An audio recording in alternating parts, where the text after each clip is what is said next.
365 English spoken pattern ဖြစ်ပါတယ်ကျွန်တော်ဒီ pattern 17ပေါ့နော် pattern အမှတ်7မှာကျွန်တော်တို့ it hard for me to plus buff ပေါ့နော်ဒါလို့ကိုကျွန်တော်တို့ခက်တယ်ဆိုတဲ့အသုံးလေးလာမှာဖြစ်ပါတယ်ဥပမာကိုကြည့်အောင်ပါ it's hard for me to tell you the truth မင်းကိုအမှန်တရားပြောဖို့ငါအတွက်ခက်တယ် it's hard for me to stay at that hotel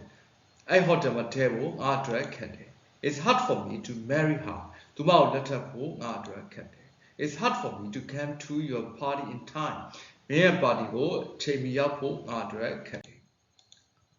it's hard for me to leave her alone သူမကိုတယောက်တည်းထားခဲ့ဖို့ငါအတွက်ခက်တယ်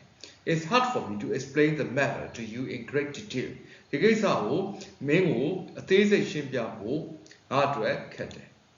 it's hard for me to look after your pet dog မင်းရဲ့အိမ်မွေးချစ်တော်ခွေးလေးကိုစောင့်ရှောက်ဖို့ငါအတွက်ခက်တယ် it's hard for me to bring you along to the concert ဒီကိစ္စပွဲကိုမင်းကိုခေါ်သွားဖို့ငါအတွက်ခက်တယ်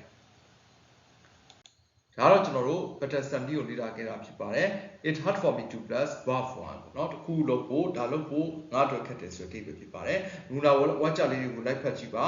အလားတူဝါကြလေးရေးကြည့်ပါအစားထိုးသုံးစွဲကြည့်ပါခင်ဗျာကျေးဇူးတင်ပါတယ်